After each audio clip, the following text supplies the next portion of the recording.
27 number के register में 23 से 86 का पहले क्लास, पेज नंबर 47। रिकॉर्ड चला है भोलेनाथ से निराला कोई और नहीं। 47 पेज नंबर 47, रजिस्टर नंबर 27। ये किसकी महिमा सुनी? गाया जाता है ऊंचे से ऊंचे भगवान, और भगवान को ही बाप कहा जाता है। वो ही इस सारी रचना का रचयिता है।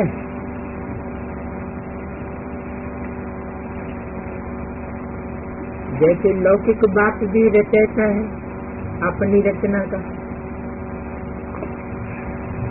पहले कन्या को अपनी बन्नी बनाते हैं,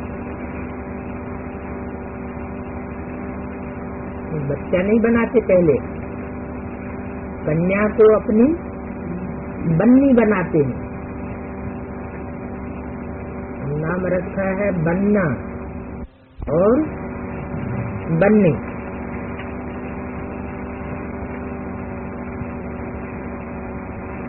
और फिर उनसे रचना रचते हैं। की आपस में बने ही नहीं, 1% भी न बने तो रचना कैसी पैदा होगी? तो रचना भी कंट्रोल से बाहर होगी, वो रचना नहीं होगी। लेकिन बाप भी आकर के बनना बनते हैं और बन्नी बनाते हैं सबसे। लौकिक बाप भी 5-7 बच्चे पैदा करते हैं, उनको कहा जाएगा रचना,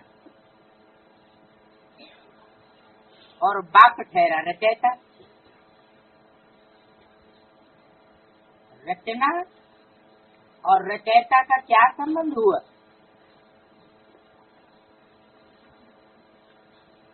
वो बाप है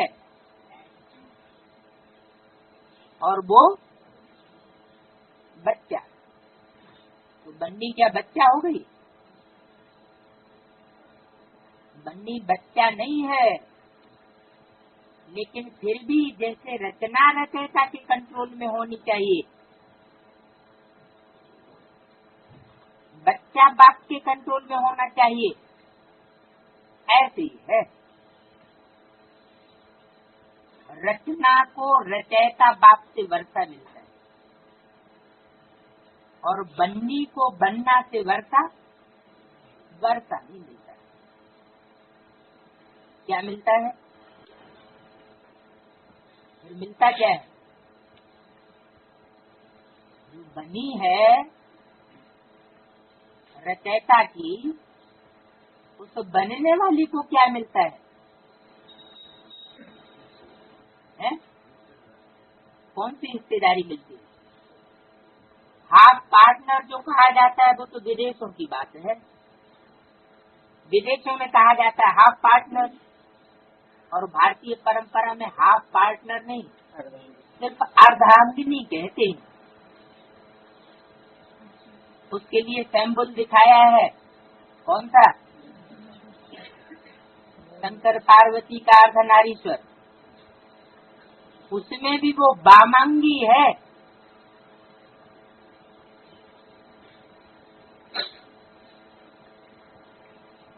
मनुष्य को 2 बाप तो होते हैं, एक लौकिक और दूसरा पारलौकिक। बच्चों को समझाया गया है ज्ञान और भक्ति अलग अलग है। कैसे? ज्ञान एक ही परमपिता परमात्मा से आता है, और भक्ति रावण से आती है, जिसको अनेक सिर दिखाए जाते हैं। और फिर है वैराग्य। इस समय तुम बच्चे संगम पर बैठे और बाकी सब कलयुग में बैठे हुए। कैसे? हम बच्चे सिर्फ संगम पर कहते हैं, किस आधार पर कहा गया? संगम किसका? आत्मा परमात्मा का प्रैक्टिकल संगम है। तो संगम सुख और दुख का प्रैक्टिकल संगम है। ज्ञान और भक्ति का भी संगम है। अगर भक्ति बिल्कुल खत्म हो जाए, परसेंटेज में भी खत्म हो जाए, तो ज्ञानी संपूर्ण को कहा जाएगा परमात्मा बाप का डायरेक्ट वो बच्चा जो विश्व का बादशाह। ऐसे नहीं कि भक्ति संपूर्ण खत्म हो जाती है ज्ञान लेने मात्र से। कुछ न कुछ है भक्ति का अंश रहता जरूर है तो सब बच्चे, परंतु तुमने बेहद के बाप को जाना है।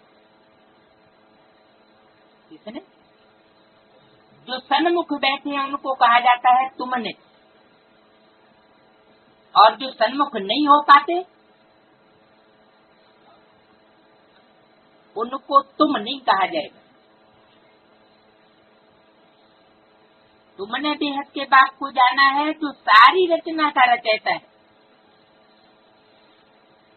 सारी माना इतनी रचना, जो भी 500 करोड़ मनुष्य हैं उन सब का रचयिता है। कैसे? सिर्फ ब्राह्मणों को रचता है या सारी मनुष्य शक्ति को रचता है? तो ब्रह्मा के लिए ही गायन है कि ब्रह्मा के मुख में से ब्राह्मण निकले, वो ब्राह्मण सो देवता बने। संपूर्ण ब्राह्मण सो संपूर्ण देवता। फिर भुजाओं से क्षत्रियों की रचना हुई, जंघाओं से वैश्य रचे और पांव से शूद्र। अब ऐसे तो है नहीं, कोई मुख में मशीन रखी हुई है या भुजाओं में मशीन रखी हुई है जहाँ से ब्राह्मणों की या क्षत्रियों की या देवताओं की रचना होगी। जरूर इसका अर्थ होता है। ये देहभान की बात है, ऐसे नहीं कि सत्युग में देहभान होता नहीं है। सत्युग में होता है, क्योंकि आंखें भी देह का अंग है। जो लक्ष्मी नारायण का चित्र दिखाया गया है उसमें राधा कृष्ण के चित्र को ध्यान से देखा जाए तो पता चलेगा कि वो एक दूसरे को कितने स्नेह की दृष्टि से देख रहे हैं। इसलिए मुरली में बोला है कि राधा की दृष्टि कृष्ण में डूबेगी, कृष्ण की दृष्टि राधा में डूबेगी, और किसी में नहीं डूब सकती। माना कि देवताएं अब भी विचारी होते हैं। अब भी विचारी होने से वो श्रेष्ठाचारी होते हैं, और श्रेष्ठाचारी ही ये साबित करता है कि वो श्रेष्ठ इंद्रियों से आचरण करके संतान पैदा करते हैं। भ्रष्ट इंद्रियों से आचरण होता ही नहीं, क्योंकि वहाँ देह भाने की गति नीचे नहीं उतरती। हर बात में परसेंटेज होती है, 50-50 भी होता है। तो देह भान जब 50% से भी नीचे उतर जाता है तो इंद्रियों में भ्रष्ट आचरण आ जाता है। तो बताया कि सारी रचना का वो रचयिता है। ऐसे नहीं सिर्फ श्रेष्ठ इंद्रियों से आचरण करने वाले देवताओं का रचयिता है। 500 करोड़ मनुष्य मात्र जो भी है वो सब उस ब्रह्मा की रचना है। लौकिक बाप होते भी उसको पारलौकिक बाप को याद करते हैं। सत्युग में लौकिक बाप होते, पारलौकिक बाप को कोई याद नहीं करता है, क्योंकि है ही सुखधाम। उसको पारलौकिक बाप को दुख में ही याद करते हैं। यहाँ पढ़ाया जाता है, मनुष्य को समझदार बनाया जाता है। भक्ति मार्ग में मनुष्य कुछ भी समझते नहीं, बाप को भी नहीं जानते, कहते भी है हे परम पिता परमात्मा, हे गॉड फादर, हे दुखारता सुख करता है, फिर कह देते हैं सर्वव्यापी। पत्थर में है, कण कण में है, कुत्ते में है, बिल्ली में। अब वास्तव में परमात्मा कोई सर्वव्यापी नहीं होकर आता है, वो तो एक व्यापी होकर के संसार में परमात्मा पार्ट बजाता है। ऐसे नहीं पत्थर यानी पत्थर बुद्धियों में आता है। कण कण जैसी नाचीज आत्माओं में भी प्रवेश करता है, नहीं कामी जैसे कुत्ते में नहीं आता, बिल्लियों के स्वभाव जैसे लड़ने वालों में नहीं आता। परमात्मा बाप को गालियां देने लग पड़े, माना वो आता होगा तो जरूर इस मनुष्य शक्ति रूपी रंगमंच का जो हीरो होगा उसमें ही प्रवेश करता है, परमानेंट मुकर्रर रथ के रूप में, बाकी में नंबर। लेकिन वो पता नहीं पड़ता कि कब आता है और कब चला जाता है। इसलिए कोई ये कह नहीं सकता कि मेरे अंदर परमात्मा बाप बैठा हुआ है। अगर कोई ये कहता है कि मेरे अंदर परमात्मा बाप की प्रवेशता होती है, तो बाप कहते हैं वो हिरण्याकश्यप। जो कहते हैं कि शिवो हम, हमारे में ही शिव निराकार प्रवेश है। तुम बाप के बने हो तो तुम हो गए आस्तिक।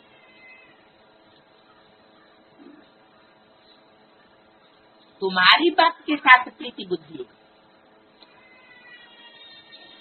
प्रीति बुद्धि और विपरीत बुद्धि, ये तब ही कहा जा सकता है कि प्रीति करने वाला भी साकार में हो और जिसको प्रीति करता है वो भी साकार में हो। बिंदु के लिए नहीं कहेंगे बिंदु को कि प्रीति बुद्धि और विपरीत बुद्धि। तो तुम्हारी है प्रीति बुद्धि, बाकी सबकी बाप के साथ विपरीत बुद्धि है। तुम्हारी माना जो सन्मुख होते हैं उनकी है प्रीति बुद्धि, और जो सन्मुख नहीं हो पाते जरूर उनको देह भान पकड़ लेता है, जो उनको बाप के सन्मुख नहीं आने देता। भक्ति मार्ग में भी कहा शास्त्रों में, सन्मुख होय जीव मोहि जबहि, जन्म कोटि अघ नाशन तबहि। अघ कहते हैं पाप को। उन आत्माओं के करोड़ों जन्म के पाप। अब भक्त लोग तो जानते नहीं कि करोड़ों जन्म तो होते ही नहीं है। जन्म कितने होते हैं? सिर्फ 84। तो 84 जन्मों के सारे ही पाप नष्ट हो जाए। मुरली में भी बोला है, तुम आत्मा रूपी सुई की जब सारी कट उतर जाएगी तुम बच्चे डायरेक्ट बाप से सीखोगे। इसका मतलब हुआ कि फिर सीखेंगे क्या जब कट ही उतर गई। तो कट उतरने के भी आयाम हैं, 4 आयाम है मन बुद्धि रूपी कट के उतरने के। मन बुद्धि रूपी आत्मा की कट उतरने में 4 आयाम। तत्व प्रधान सत्युग की शूटिंग, ये फर्स्ट सीन हुआ ड्रामा का। इसमें एक बार एक तरह से कट उतरती है। फिर त्रेता युग की शूटिंग, दूसरा दृश्य, फिर इसमें कट उतरती है। फिर द्वापर युग की शूटिंग, फिर कट उतरती है। फिर कलयुग की शूटिंग, आखिरी कट उतर जाती है। जैसे सर्प अपने जीवन में 3-4 बार फल त्याग करता है, ऐसे ही मन बुद्धि रूपी आत्मा और शरीर रूपी वस्त्र को पवित्र बनने में 4 आयाम जरूरी है, तब जाकर के संपूर्ण शुद्धि होती है। तो तुम्हारी है प्रीति बुद्धि, बाकी सबकी हो गई विपरीत बुद्धि। तुम जानते हो महाभारी लड़ाई भी सामने खड़ी है, पुरानी दुनिया के विनाशक। हर 5000 वर्ष के बाद कलयुग, पतित दुनिया पूरी हो, फिर सत्युग पावन दुनिया स्थापन होती है। किसके द्वारा? बाप के द्वारा। इसको सब याद करते हैं। हे पतित पावन आओ, हे खेवैया हमको इस विषय सागर से निकाल क्षीर सागर में लेते। काहे का खेवैया है? नाव का खेवैया है। शरीर को नाव कहा जाता है। ये कलयुग में शरीर रूपी सब नवैया विषय सागर में गोते खाती। तो शरीर रूपी नवैया में बैठने वाली है आत्मा। तो आत्मा रूपी बिठैया और शरीर रूपी नवैया दोनों का खिवैया बाप है, जो क्षीर सागर में ले जाते। क्षीर खंड, जहाँ सब आत्माएं क्षीर बन करके रहेंगी, जैसे दूध और चीनी मिलकर के एक हो जाते। विष्णु को क्षीर सागर में दिखाते हैं। रावणपुरी है विषय सागर, सत्युग को शिवालय और कलयुग को वैश्यालय कहा जाता है। विषय सागर में गोता खाते खाते दुखी होते हैं, तब पुकारते हैं। साधु संत आदि यही पुकारते हैं, हे पतित पावन आओ। गांधी जी भी गाते थे, पतित पावन सीताराम। हे राम, सभी सीताओं को पावन बनाओ। तुम सब हो सीताएं, भक्तियां। मतलब कि राम एक है, जिसमें परमात्मा से वो ज्योति बिंदु प्रवेश करता है, और बाकी सब भक्तियां। उस एक में भक्ति के संस्कार नहीं होते, और बाकी सब में कुछ न कुछ भक्ति के संस्कार रह जाते। जिसमें भक्ति के संस्कार नहीं, वो ही संपूर्ण ब्राह्मण सो देवता। इसलिए महादेव का नाम गाया हुआ है। देवताओं में सबसे बड़ा देवता कौन? महादेव। महादेव को भी यज्ञोपवीत ब्राह्मणत्व की निशानी दिखाते, तो वो है भगवान। सब उसको ही पुकारते हैं। वह तुमको पतित से पावन बना रहे हैं। कौन? मैं ऐसे से विनाश कराता हूँ जिस पर कोई पाप न लगे। जब पाप नहीं लगेगा तो पतित भी नहीं बनेगा। इसलिए शंकर को सूक्ष्म वचन वाक्य दिखाया है। सबसे ऊंची तबक्के, 3 तबक्के ब्रह्मापुरी, उससे ऊंचा विष्णुपुरी और उससे ऊंचा शंकरपुरी। तो सबसे ऊंची स्टेज में बुद्धि योग से रहने वाले को किसी भी प्रकार का इस दुनिया का लेप छेप नहीं लगता है। इसलिए बोला, वह तुमको पतित से पावन बनाए रहे हैं। किसके तन में बैठा बोल रहा है? ब्रह्मा के तन में। जब ब्रह्मा के तन में बाजू में ही बैठा हुआ है, ब्रह्मा की आत्मा के बाजू में, तो वह क्यों कहा? जरूर भविष्य के पार्ट की तरफ इशारा किया। तुमको कहाँ भी धक्के नहीं खिलाते हैं। ऐसे नहीं कहते कि तीर्थों पर जाओ, कुंभ के मेले पर जाओ। नहीं, ये नदियाँ कोई पतित पावनी नहीं है। पतित पावन एक ज्ञान का सागर बाप है। सागर व नदियों को कोई याद नहीं करते। पुकारते हैं बाप को, हे पतित पावन बाबा हमको पावन बनाओ। बाकी पानी की नदियां थोड़ी ही पतित पावनी है। सतयुग में काय की नदियां बहती है, दूध घी की नदियां बहती है, ऐसी कहावत है। वास्तव में कोई दूध घी की नदियां होती नहीं है। और द्वापर कलयुग में कहते हैं पानी की नदियां बहती है। अब हम जानते हैं कि ये कोई उन जड़ नदियों की तो बात नहीं है, ये तो ज्ञान जल की बात है, ज्ञान दुग्ध की बात है। तो नदियां सत्युगी स्टेज में ऐसी हो जाएंगी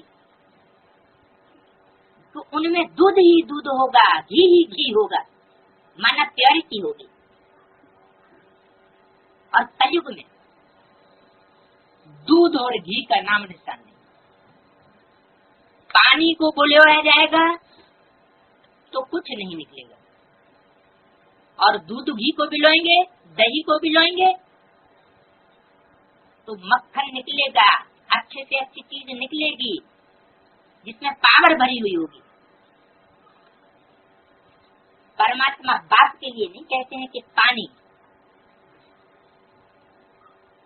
वो तो जो कुछ सुनाता है वो ज्ञान दूध ही ज्ञान दूध है। परमात्मा बाप के ज्ञान को आलोड़न करने से रतन ही रतन निकलने, माना परमात्मा बाप जिस स्वरूप में प्रवेश करता है वो स्वरूप ही मनन चिंतन मंथन करने योग्य है।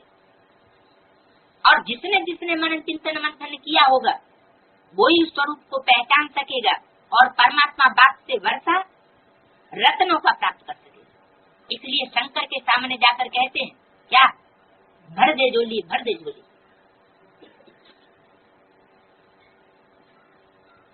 तो पानी की नदियां पतित पावनी नहीं है। सतयुग में भी गंगा नदी आदि होती है। पानी की नदियां तो सारी दुनिया में। पानी आता है सागर से, बादल भर करके आए पानी बरसाते।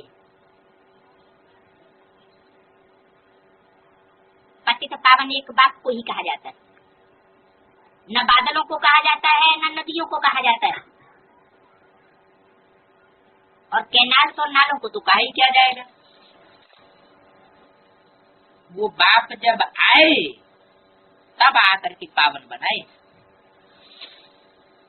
पावन बनाने के लिए ये शर्त है कि उसको आना पड़े। ज्ञान सुनाने के लिए भी आना पड़ता है, क्योंकि मुख चाहिए। और पावन बनाने के लिए भी आना पड़ता है, क्योंकि सारा शरीर चाहिए। सारे शरीर का संग का रंग लगता है। ऐसे नहीं कि सिर्फ दृष्टि का ही संग का रंग लगता है।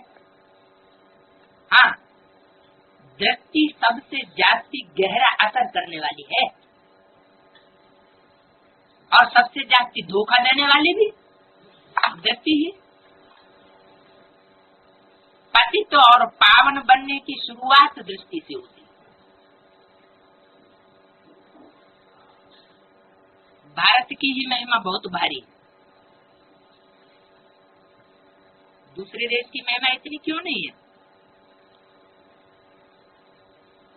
भारत ही सभी धर्मों का तीर्थ स्थान क्यों है, क्योंकि भारत में ही शिव बाप आते हैं। तो भारत हो गया परमात्मा बाप का बर्थ प्लेस, और परमात्मा बाप तो सारी दुनिया का है। गॉड फादर को तो सारी दुनिया मानती है। शिव जयंती भी यहाँ गाई जाती है, विदेशों में शिव जयंती नहीं मनाई जाती। क्यों? विदेशी तो परमात्मा बाप को पहले पहचानते हैं। अव्यक्तवाणी में बताया कि विदेशी बाप को प्रत्यक्ष करेंगे।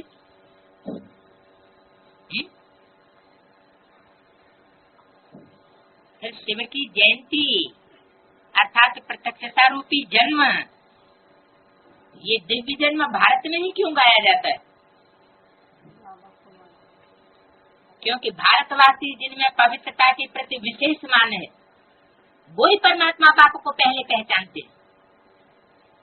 जिनमें पवित्रता के प्रति उतनी महत्व नहीं है, वो परमात्मा बाप को नहीं पहचान सकते। विदेशियों में पवित्रता के प्रति उतना महत्व नहीं है। झाड़ में जो विदेशी धर्म है, इस्लामी, क्रिश्चियन, मुस्लिम आदि, उनमें पवित्रता का और ही खंडन किया जाता है। व्यभिचार को और ही बढ़ावा दिया गया है। डाइवोर्स देना और एक मनुष्य आत्मा अनेक बार डाइवोर्स दे और अनेक बार संबंध जोड़े, ये वहाँ अच्छा माना जाता है, क्योंकि वो समझते हैं इससे हमारी जनरेशन बढ़ेगी। लेकिन प्योरिटी वाली जनरेशन नहीं बढ़ती। परमात्मा बाप एवर प्योर है, तो जो जैसा होता है उसको वैसा ही पसंद होता है। परमात्मा बाप को भी अपने प्योरिटी को पसंद करने वाले बच्चे जाति दिए। और आज कलयुग के अंत में भी भारत में चाहे मनुष्य कैसा भी व्यभिचारी क्यों न हो, तो भी उसके अंदर में पवित्रता के प्रति विशेष भावना छुपी हुई होती है। अपनी कन्या को विशेष, अपनी पत्नी को अब विशेष प्योरिटी के वायुमंडल में रखना चाहेगा। हाँ, विदेशियों का जिनके ऊपर असर पड़ गया, प्रभाव पड़ गया विदेशी सभ्यता का, उनके लिए बात दूसरी। तो भारत में ही पवित्रता गाई जाती है, प्योरिटी ही पूजी जाती है, और दूसरे देशों में कहीं पूजा नहीं होती है मूर्तियों की, भारत में ही पूजा होती है। पूजा का आधार क्या हुआ? प्योरिटी होती है। तो शिव जयंती यहाँ भारत में गाई जाती है, परंतु अभी कलयुग में है सब पतित मनुष्य। साधु संत ऋषि मुनि जो भी हैं सब पतित है। पावन दुनिया होती ही सतयुग में, उसमें देवी देवताएं रहते हैं। देवताओं को कभी विकारी नहीं कहेंगे, उन्हों की महिमा गाई जाती है संपूर्ण पवित्र सर्वगुण संपन्न 16 कला संपूर्ण संपूर्ण अहिंसक मर्यादा पुरुषोत्तम। चंद्रवंशियों को 14 कला कहा जाता है। दूसरा फिर सीढ़ी नीचे उतरते हैं, बाप आकर के सेकंड में सीढ़ी चढ़ा करके शांति धाम ले जाते हैं। फिर 84 का चक्र लगाकर सीढ़ी उतरने की है। 84 जन्म कोई न तो जरूर लिए होंगे।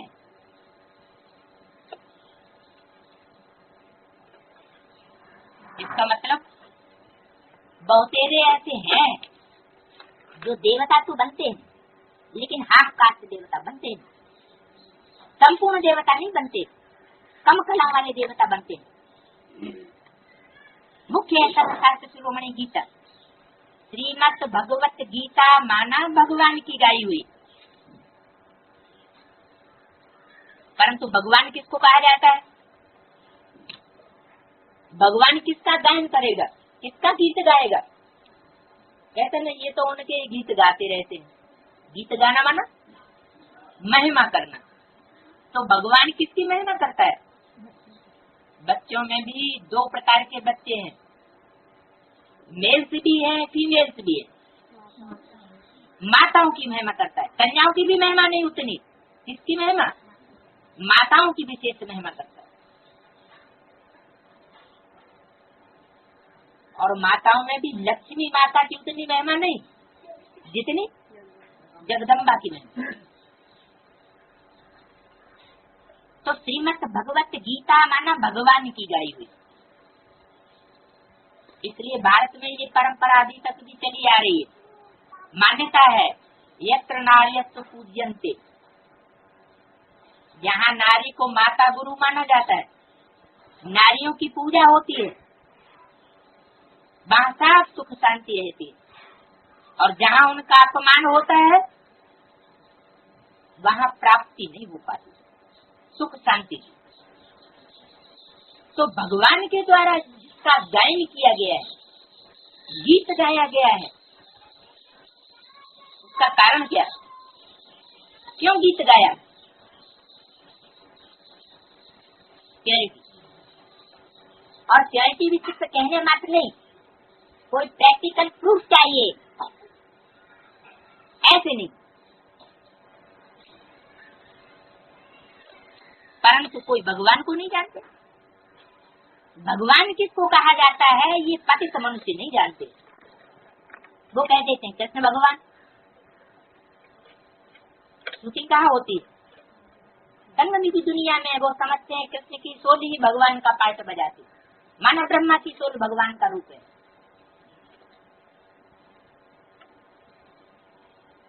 ये बात पतित मनुष्य नहीं समझ सकते कि गीता का भगवान कृष्ण कैसे नहीं है। गीता का भगवान निराकार निराकारी स्टेज में रहने वाला शिव कैसे है? पतित पावन सर्व का सदगति दाता एक निराकार शिव है, परंतु वह कब आया ये कोई जानते नहीं है।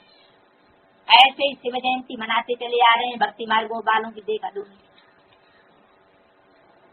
शिव के आने का तो पता ही नहीं लगता, कब प्रवेश किया। तो जो शिव जयंती के दिन, शिवरात्रि के दिन ये मनाया जाता है उत्सव ब्राह्मणों की दुनिया में, उसका ओरिजिन किसी को पता है? या जैसे भक्ति मार्ग वाले मनाते हैं वैसे ही मनाते चले आ रहे हैं? वास्तव में शिव बाप कब आते हैं? आने का मतलब है उनका प्रत्यक्ष होना। प्रत्यक्ष तब होते हैं जब बच्चा प्रत्यक्ष होता है, क्योंकि बाप का विरुद्ध है फादर सो सन। बाप बच्चे को प्रत्यक्ष करता है और ये तो बाप है सर्वशक्तिवान। बच्चे तो बाद में सर्वमास्टर सर्वशक्तिवान बनते हैं, लेकिन बाप तो पहले से ही सर्वशक्तिवान है। तो वो अपने को अपनी प्रत्यक्षता नहीं करता, वो पहले कृष्ण बच्चे के द्वारा अपने को प्रत्यक्ष करता है। पहले बच्चे को प्रत्यक्ष करेगा। तो कब आया है ये किसी को पता ही नहीं। कोई कहते हैं रात्रि के 12 बजे आया। अब रात्रि के 12 बजे अगर परमात्मा से प्रत्यक्ष हो गए, प्रत्यक्षता रूपी जन्म ले गए, तो रात्रि के 12 बजे से दिन की शुरुआत किसके लिए होती है? विदेशियों के लिए। भारतवर्ष में तो जब सूर्य निकलता है तब दिन की शुरुआत मानते हैं। रात्रि के 12 बजे से आंखें सोझले में आ जाएं ऐसे नहीं मानते। हाँ, विदेश आंखें सोझरे में आ जाएं ऐसे नहीं मानते। हाँ, विदेशी बुद्धि में तीखे होते, बुद्धि में तीक्ष्णता है लेकिन भावना की तीक्ष्णता नहीं।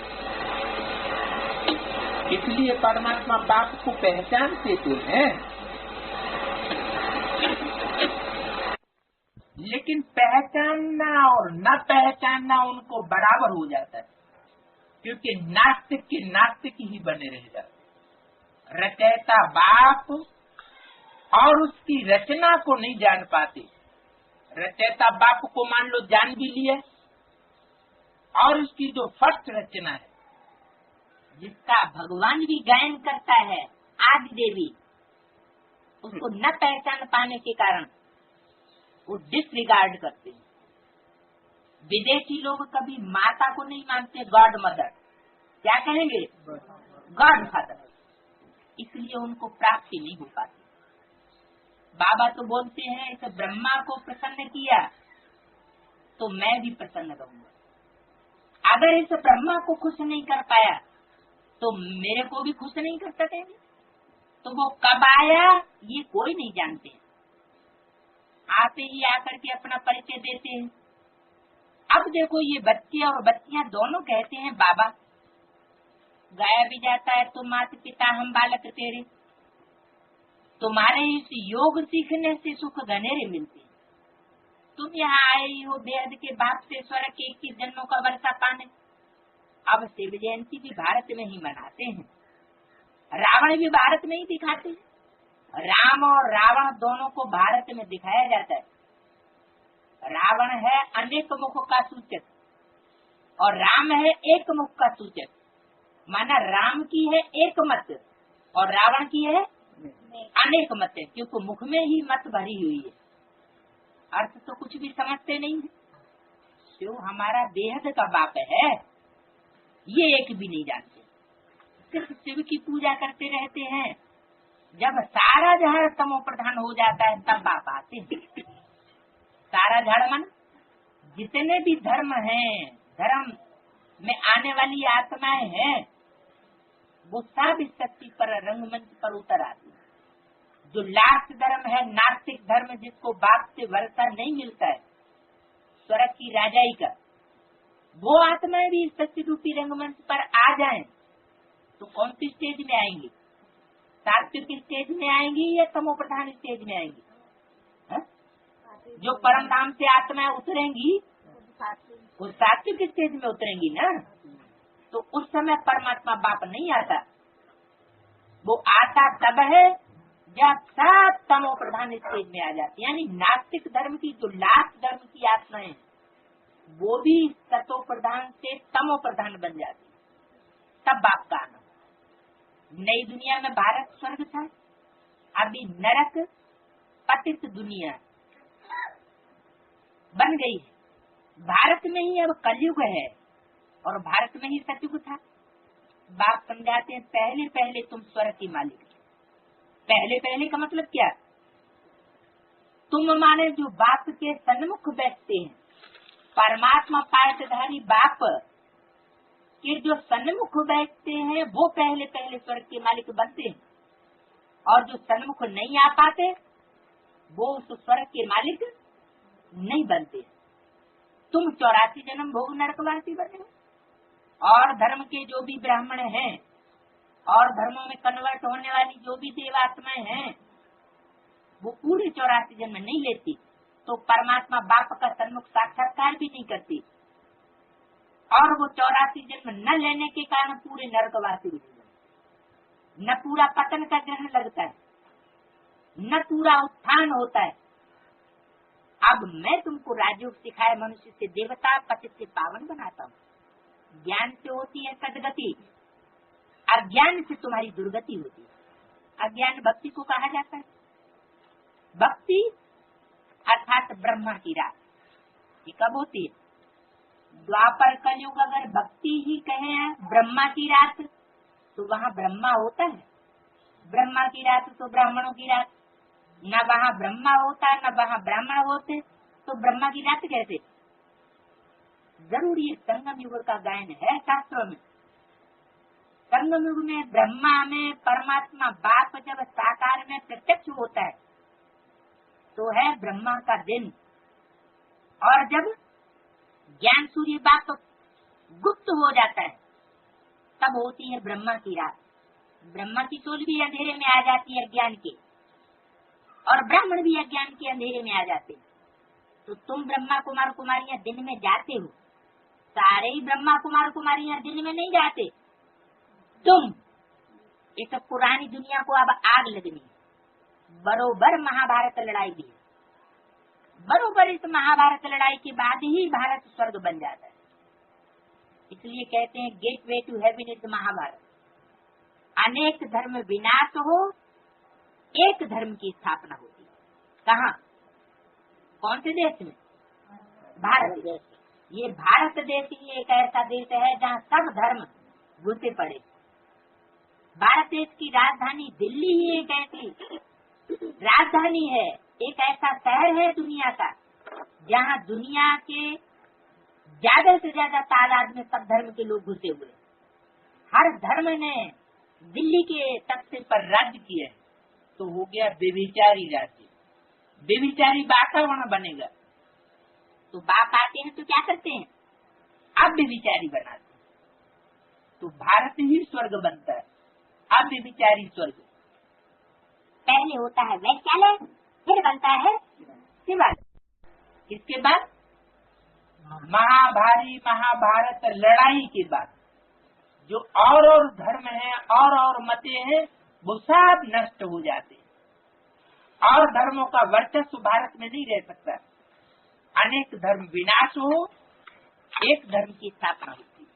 तुम बच्चे बाबा के मददगार बन आदि सनातन देवी देवता धर्म की स्थापना कर रहे हो। तुम स्वर्ग के मालिक बनने के लायक बन जाएंगे तो फिर विनाश शुरू हो जाएगा। तो सारा मदार किसके ऊपर हुआ? जो परमात्मा बाप के सन्मुख बच्चे बैठते हैं, उन बच्चों के ऊपर सारे विश्व को परिवर्तन करने की जिम्मेवारी आ जाती है। जब तक वो नहीं सुधरेंगे, जो बीज रूप आत्माएं रुद्रमाला के मणके हैं, साक्षात रुद्र भगवान के बच्चे हैं, जिनको रुद्राक्ष के रूप में दिखाया जाता है। रुद्राक्ष में मुख दिखाए जाते हैं, कोई में एक मुख, कोई में दो मुख, कोई में 4 मुख, 14 मुख। ये है बाप के साथ साथ विशेष आत्माएं भी उनमें प्रवेश कर जाती है। एक मुख का मणका जो है वो उन सबका हेड है, जिसमें सिर्फ परमात्मा बाप ही प्रवेश करता है। तो ये अनेक मुख जो दिखाए जाते हैं वो अनेक धर्मों के बीज रूप आत्माएं हैं। सभी धर्मों से चुनी हुई श्रेष्ठ से श्रेष्ठ आत्माएं जो ऑलराउंड पार्ट बजाने वाले बीज हैं। बीज का कभी नाश नहीं होता है, अविनाशी बीज हैं, और वो अविनाशी बीज अविनाशी बाप के बच्चे हैं, पूरे 84 जन्म लेने वाले। तो उनके ऊपर बहुत पूरे 84 जन्म लेने वाले, तो उनके ऊपर बहुत जिम्मेवारी। वो लायक बनेंगे तो सारी दुनिया लायक बन जाएगी, स्वर्ग बन जाएगी। वो नालायक है तो सारी दुनिया नरक बनेगी। ये है शिव बाबा का ज्ञान। यदि फिर शिव कहो व रुद्र कहो, शिव के बच्चे कहो या रुद्र के बच्चे कहो, कृष्ण ज्ञान यज्ञ कब नहीं कहा जाता है। कृष्ण की आत्मा तो मृदुल स्वभाव वाली है, वो तो माता के रूप में विशेष पाठ बजाने वाली आत्मा है। चंद्रमा शीतल पाठधारी, शीतल ज्ञान प्रकाश की किरणें फेंकने वाली, जिसकी गोदी में कीड़े मकोड़े जैसे बच्चे भी पलते। वो रौद्र रूप धारण करने वाला नहीं है, और जब तक रौद्र रूप धारण न करे तब तक ये बच्चे नालायक से लायक बनते नहीं। इसलिए कहते हैं सीधी उंगली से घी नहीं निकलता है, घी भी तेरी उंगली करने से ही निकलता है। ज्ञान यज्ञ कब नहीं कहा जाता, कृष्ण यज्ञ रुद्र यज्ञ कहा जाता है। सत्युतेता में तो यज्ञ होता ही नहीं। यज्ञ तब रचा जाता है जब उपद्रव होता है, प्राकृतिक उपद्रव और मानवीय उपद्रव, सब प्रकार के उपद्रव होते हैं। अनाज नहीं होगा, लड़ाई लगेगी तो भी यज्ञ रचेंगे शांति के लिए। तुम बच्चे जानते हो विनाश होने बगैर तो भारत स्वर्ग बन नहीं सकता। भारत माता शिव शक्ति सेना गाई हुई है। वंदना किसकी की जाती है? वंदना पवित्र की ही की जाती है। जो माताएं नरक का द्वार खोल करके बैठती हैं उनकी वंदना नहीं की जाती। जो स्वर्ग अव्यभिचारी दुनिया का द्वार खोलती है, निमित्त बनती है, एक बाप की बनती है, एक बाप दूसरा न कोई, उनकी वंदना की जाती है।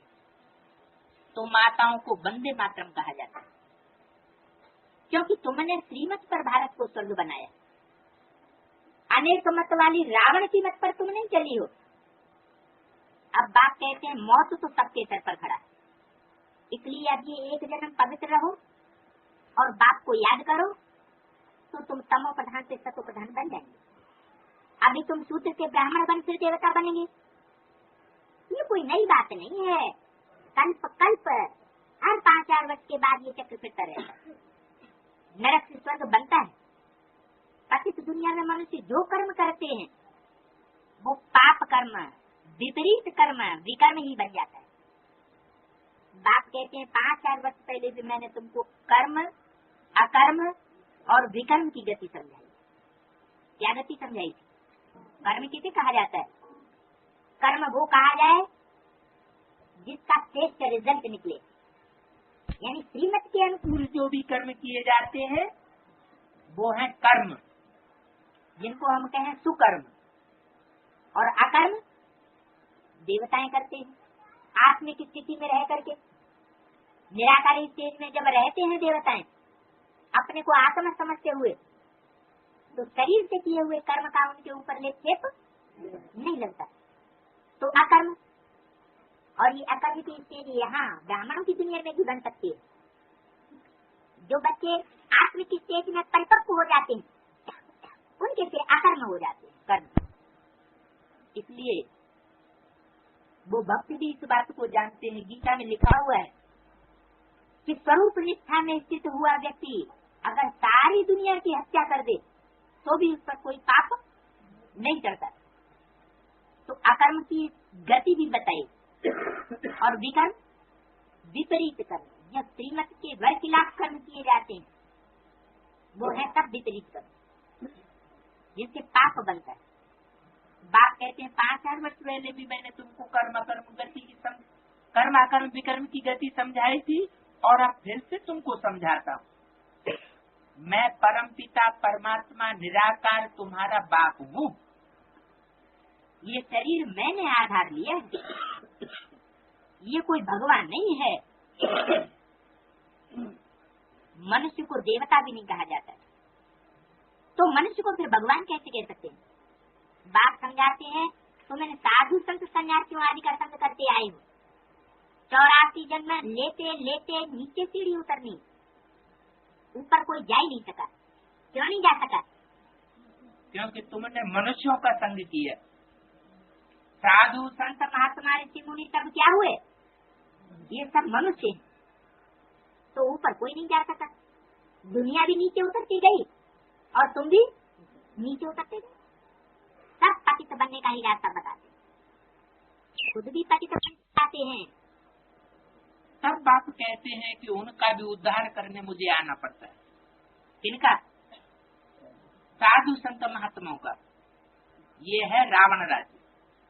तुम भी अभी रावण राज्य से निकल आए हो।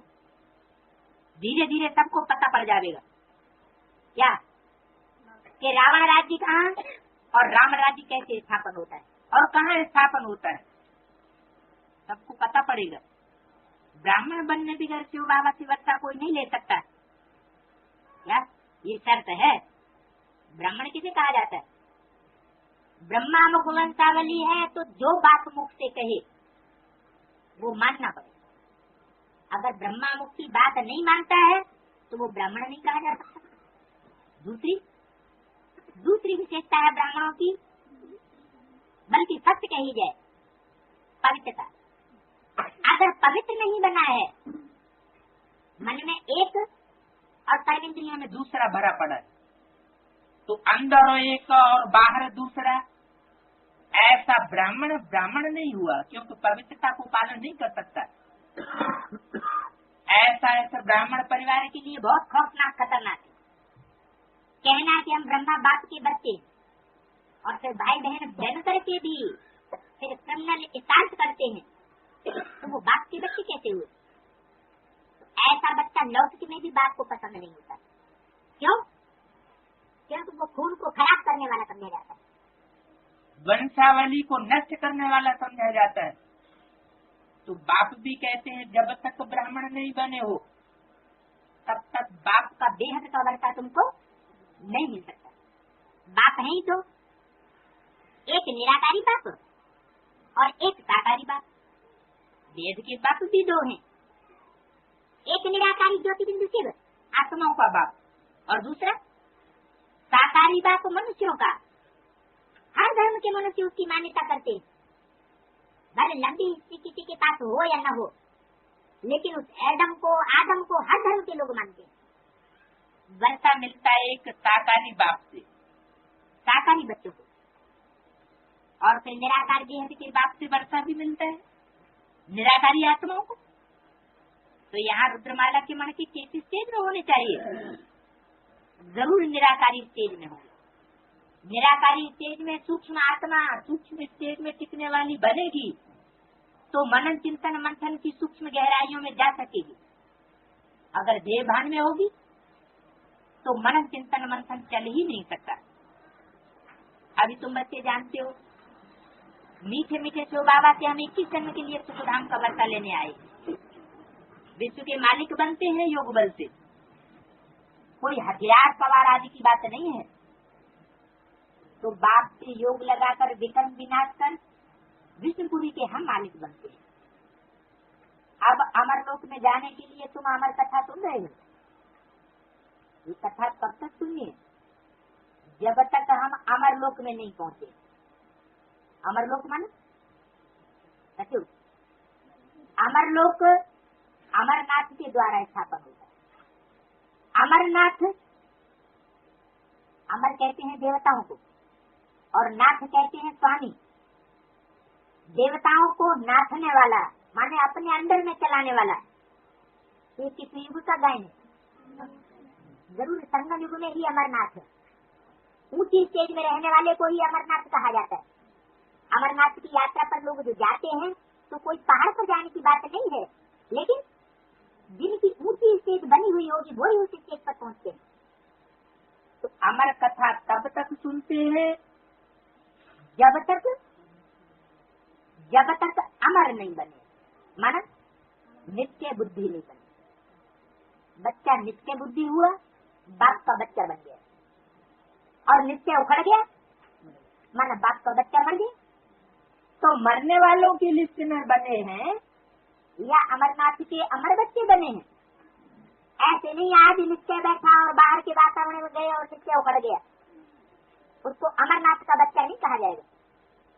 जैसे अमरनाथ अमर है, वैसे बाप के बच्चे भी, अमरनाथ के बच्चे भी अमर होने चाहिए, यानी संपूर्ण नित्य बुद्धि होने चाहिए। वही फिर नई सती की दुनिया का फाउंडेशन डालने वाले बनेंगे, पूरे 84 जन्म लेने वाले बनेंगे। नहीं तो कम जन्म लेने वाले, कम कलाओं वाले और कम गुणों वाले अधूरे देवता बनेंगे। वहाँ अमर लोक में अकाल मृत्यु नहीं होगी, दुख का नाम निशान नहीं हो सकता। जो अमरनाथ के अमर बच्चे बनेंगे, नित्य बुद्धि बच्चे बनेंगे, उनको दुख नहीं ब्याज सकता। तुम बच्चे आए हो दया के बाप से श्रीमत पर चल करके श्रेष्ठ देवी देवता बने। ये कोई शास्त्रों का ज्ञान नहीं है। दिखाते हैं विष्णु की नाभि से ब्रह्मा निकला, उनके हाथ में फिर शास्त्र देते हैं। किसके हाथ में? ब्रह्मा के हाथ में शास्त्र देते हैं।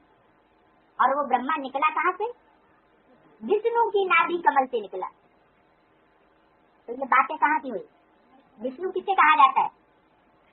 विष्णु कहा ही जाता है जो स्त्री पुरुष मिलकर के संसार एक हो जाए तो वो क्या स्वरूप बन गए? विष्णु स्वरूप बन गए। हम ब्राह्मणों की दुनिया में ऐसा कौन सा देखने में आया जो विष्णु स्वरूप देखने में आया? एक ने कहा और दूसरे ने माना। कोई टेम्पल ऐसा है? हुआ? नहीं हुआ। कौन? ब्रह्मा सरस्वती। मम्मा ने कभी भी ब्रह्मा बाबा की बात को कभी टाला नहीं। जो बाबा ने कहा वो मम्मा ने किया। तो मम्मा और बाबा के संस्कार मिले हुए थे, जैसे कि विष्णु स्वरूप बने हुए थे। तो विष्णु की नाभि कमल से निकलता है कौन? ब्रह्मा। नाभि में क्या होती है विशेषता? नाभि में विशेषता है कि जितनी भी शरीर की नसें नाड़ियां हैं, चाहे काली नाड़ियां हो और चाहे शुद्ध खून बहाने वाली नाड़ियां हो, वो सारी नाभि में जाकर के मिलती है। तो ब्रह्मा सरस्वती की नाभि से ब्रह्मा निकला, नाभि कमल सेंटर पे वो ब्रह्मा निकलता है और उसके हाथ में सांस दिखाई गई। तो कौन सा ब्रह्मा हुआ? जरूर संपूर्ण ब्रह्मा की बात। संपूर्ण ब्रह्मा के ही चित्र मिलते हैं 4 भुजा वाले ब्रह्मा के। 2 भुजा वाले ब्रह्मा के चित्र नहीं मिलते। 2 भुजा माने 2 आत्माएं और 4 भुजा माने 4 आत्माएं सहयोगी बनी। तो जो 4 आत्माएं हैं ब्रह्मा सरस्वती, जिन 2 ब्राह्मण बच्चों में प्रवेश करते हैं, वही ब्रह्मा का संपन्न रूप हुआ, संपूर्ण ब्रह्मा, जिसके शास्त्रों में चित्र मिलते हैं और उन चित्रों में भुजाओं में शास्त्र दिखाए जाते हैं। तो शास्त्र कौन से हुए? वो ब्राह्मण बच्चे जिनकी हाथों में शास्त्र दिखाए जाते, ब्रह्मा ने तो कभी अपने हाथ में मुरली या शास्त्र या कोई कागज का ग्रंथ नहीं पकड़ा, लेकिन शास्त्रों में गायन है कि रावण को भी शास्त्र दिखाए जाते हैं हाथों में, और ब्रह्मा को भी शास्त्र दिखाए जाते हैं। तो वो यहाँ की बात है कि ब्रह्मा सरस्वती वाली आत्माएं ही जिन ब्राह्मण बच्चों में प्रवेश करती हैं, वो ब्राह्मण बच्चे भी परमात्मा बाप की मत पर ही चलने वाले हैं। वो शास्त्रों को अपने हाथ में लेकर के पढ़ते हैं। परमात्मा बाप को उन शास्त्रों को पढ़ने की दरकार नहीं है। परमात्मा बाप तो बाप भी बनता है तो टीचर भी बनता है। टीचर को काम है एक्सप्लेन करना, उसको हाथ में पुस्तक लेने की भी दरकार नहीं। जो स्टूडेंट है वो पुस्तक पढ़ता है, टीचर उसका व्याख्या देता है। तो उनके हाथ में शास्त्र देते हैं।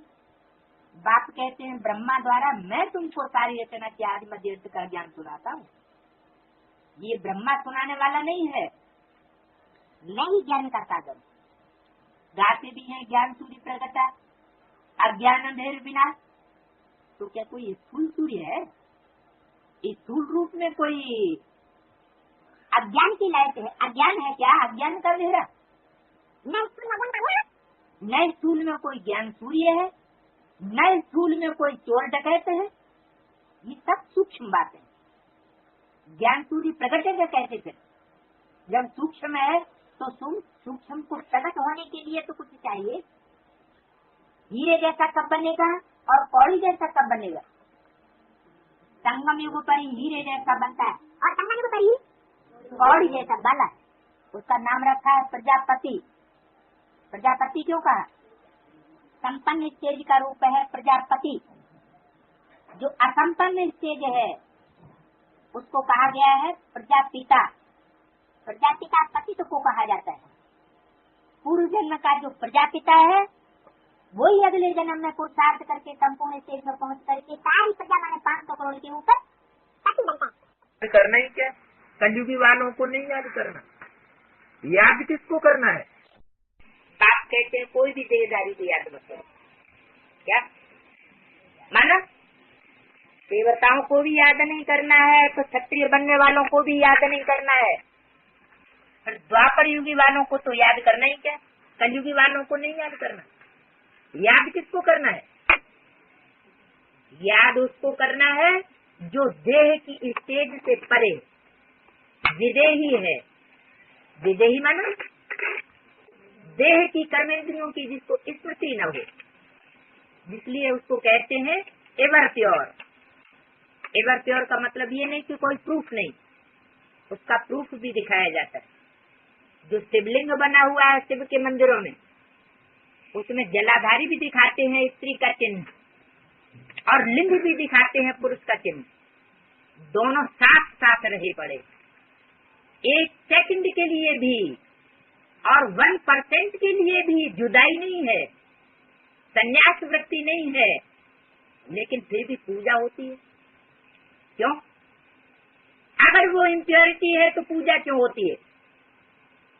इस आधार पर पूजा होती है। शरीर की बात नहीं है, ये है मन बुद्धि की स्टेज की बात। जैसे आंखें खुली हुई हो और कोई महबूब है, अपनी महबूबा को याद कर रहा है, सामने से कोई निकल गया और वो उसको देखने में नहीं आता, उससे पूछा जाता है कौन निकल के गया, तो याद ही नहीं। तो जब उसे देखा ही नहीं, आंख खुली थी लेकिन मन बुद्धि ने उसे को ग्रहण ही नहीं किया, तो उसकी छाप पड़ेगी याद की? याद ही नहीं रहेगा। तो ऐसे ही और कर्मेंद्रियों के बारे में भी है, लेकिन ये 100% एवर प्योरिटी की जो झलक है वो परमात्मा पार्ट में ही देखने को मिलेगी। और कोई पाठधारी इस प्रकार की अगर जरूरत करे तो वो सफल नहीं हो सकेगा। इसलिए बाबा ने बोला है कि शंकर का पाठ शंकर को बजाने दो। मास्टर शंकर बनने का पुरुषार्थ नहीं करना है। क्या पुरुषार्थ करना है? मास्टर ब्रह्मा बनने का पुरुषार्थ करना है। जैसे कर्मेंद्रियों से कर्म ब्रह्मा ने किए, वैसे कर्म तुम बच्चों को करना है, बाकी शंकर समान कर्म नहीं करना है। बाप कहते हैं कोई भी देहधारी को याद न करो, तो शंकर देहधारी हुआ कि नहीं हुआ? देहधारी तो है, देहधारी तो है, लेकिन सूक्ष्म देहधारी है। माना मनन चिंतन मंथन के आधार पर वो साकार देह की उसको स्मृति नहीं है। गृहस्थ व्यवहार में रहते एक बाप के सिवाय और कोई को याद न करो तो तुम स्वर्गपुरी के मालिक बन जाएंगे। स्वर्ग अथवा विष्णुपुरी ही, अब रावणपुरी है, फिर कृष्णपुरी बनेगी जरूर। साधु संत आदि सबका उद्धार हो, तब ही कहा जाता है यदा यदा ही धर्म, जब जब धर्म की ग्लानि होती है। माना साधु संत महात्मा कहे जाने वाले भी जो परमात्मा धारणा स्थापन करता है, उन धारणाओं की ग्लानि करने लग पड़ते हैं, क्योंकि परमात्मा बाप को और उसके ऑक्यूपेशन को, उसके धंधे को पहचान नहीं पाते कि वो पतितों को पावन बनाने वाला है। उसका धंधा है ही पतितों को पावन बनाना। ज्ञान सुनाना सिर्फ उसका धंधा नहीं है। ज्ञान तो सिर्फ इसलिए सुनाते हैं कि बच्चों को बाप की पहचान हो जाए कि वो बाप कौन सा बाप है, क्या स्वरूप है, जो पतितों को पावन बनाने वाला है। सर्व का सदगति दाता वो एक ही बाप है। शिव रुद्र सब उनके ही नाम है, अथाह नाम रख दिए हैं। उनके क्यों कहा? इनके नहीं, इनके किसके लिए कहते थे मुरली में? ब्रह्मा के लिए। यानी रुद्र नाम इनका नहीं है। ब्रह्मा ने कभी भी अपने जीवन में बच्चों के प्रति रौद्र रूप धारण नहीं किया। कोई ब्राह्मण ऐसे नहीं कह सकता, कोई ब्राह्मणी ऐसे नहीं कह सकती कि बाबा ने हमको कभी टेढ़ी आंख से देखा, बाबा ने हमको कभी कठोर वचन उच्चारे। नहीं, सबको प्यार की अनुभूति हुई। बाबा की दृष्टि से सबको प्यार ही मिला, इस बात की गारंटी है।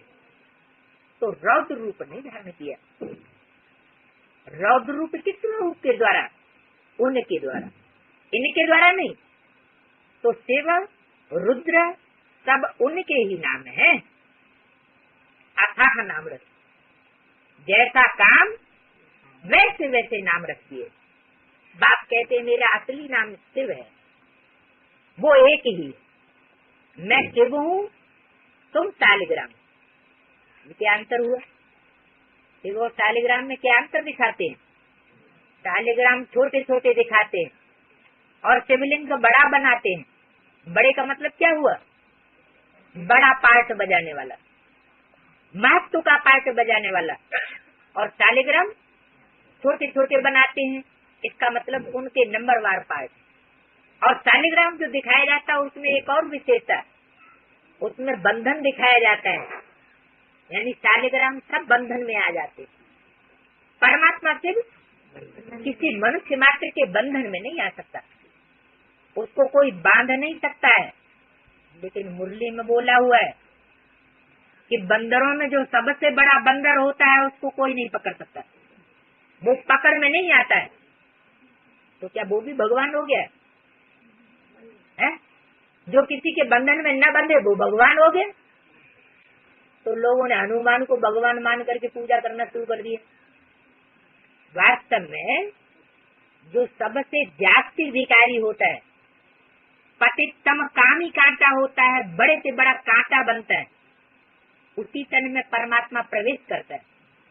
लेकिन आत्माएं दो हो गई, एक भोक्ता और दूसरी अभोक्ता।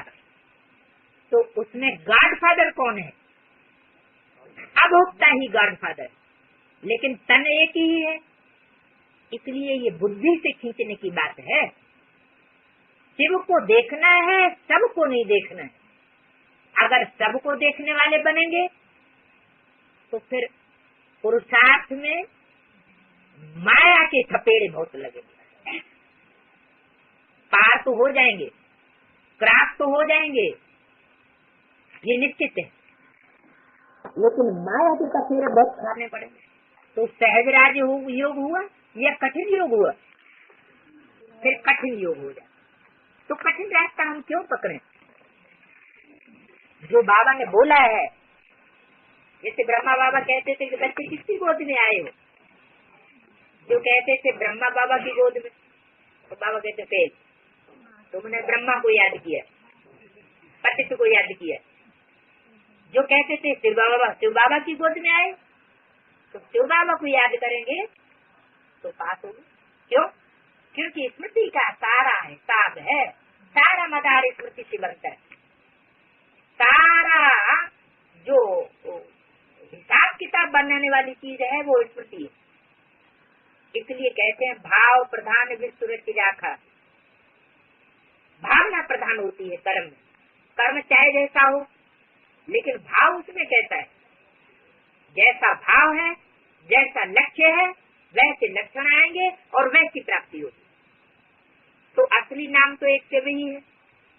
तुम आधा कल्प देह अभिमानी रहे हो, अब देही अभिमानी बन जाओ। एक बाप को जानने से बाप द्वारा तुम सब कुछ जान जाते हो। एक बाप को जानने, ये क्या बात है? क्या एक बिंदु बाप को जानने से? बिंदु बिंदु आत्मा है तो सब एक जैसी। मनुष्यों की आत्माएं ही 500-600 करोड़ है, 700 करोड़ भी, क्योंकि उनमें बहुत से तो मक्खी मच्छर मिसल आते हैं और फौरन चले जाते, और फिर कीट पशु पक्षी पतंगे, ये भी पता नहीं कितनी आत्माएं हैं जो गिनती में नहीं आ सकती। उनकी सिर्फ कैटेगरी गिनाई जाती है। कितनी कैटेगरी है? 84 लाख होंगे। तो इतनी अथाह आत्माएं हैं, बिंदु बिंदु बिंदु बिंदु सब है। तो कैसे पता चलेगा हमने किस बिंदु को याद किया? बाप तो कहते हैं एक बाप को जानने से बाप द्वारा सब कुछ तुम जान जाते हो। तो इतने बिंदुओं के बीच में एक बिंदु को कैसे पहचानेंगे, कैसे जानेंगे?